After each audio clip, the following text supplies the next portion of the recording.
Donc nous sommes ici à Sophia Antipolis depuis 1963. D'abord à Cagnes-sur-Mer puis à Sophia Antipolis.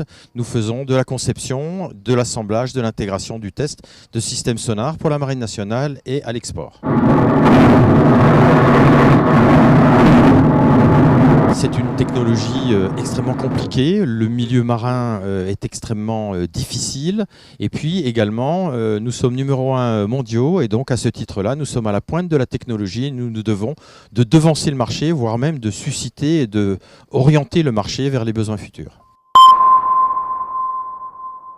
Ici nous sommes dans la salle EVA, l'expérimentale virtuelle AERA.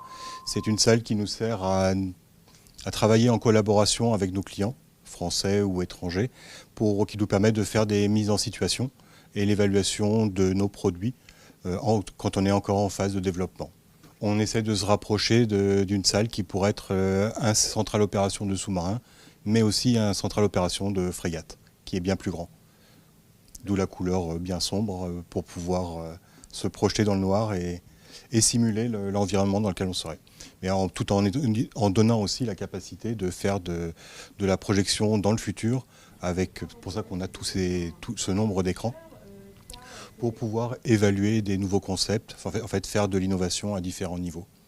Opération, présentation, interaction. Je suis responsable des formations clients, donc responsable au niveau des formations de maintenance, bâtiments de surface et sous-marins. La réalité virtuelle, en fin de compte, ça consiste à pouvoir former les clients en dehors des bateaux. Parce que comme tout le monde le sait, il est difficile d'avoir accès aux bateaux. On a souvent de la coactivité, les bateaux ne sont pas terminés.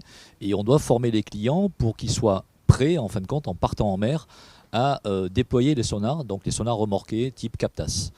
Donc c'est pour ça qu'on a développé cette solution en réalité virtuelle, de manière à pouvoir former les clients en exécutant toutes les tâches comme s'ils étaient réellement à bord des bateaux et dans des conditions bien entendu beaucoup plus simplifiées, notamment il n'y a pas de mouvement de bateau, on n'est pas dans l'eau, il n'y a pas de mal de mer, etc., mais en suivant et en respectant toutes les règles à appliquer pour pouvoir dérouler complètement et correctement un Captas.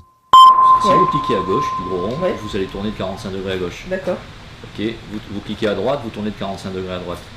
D'accord. Ok. C'était un petit peu la demande des clients et notamment depuis qu'on a de nouvelles générations, quelles que soient les marines internationales, les clients, donc les marins sont de plus en plus jeunes et ils sont très intéressés par ces nouvelles technologies pour pouvoir déployer des sonars.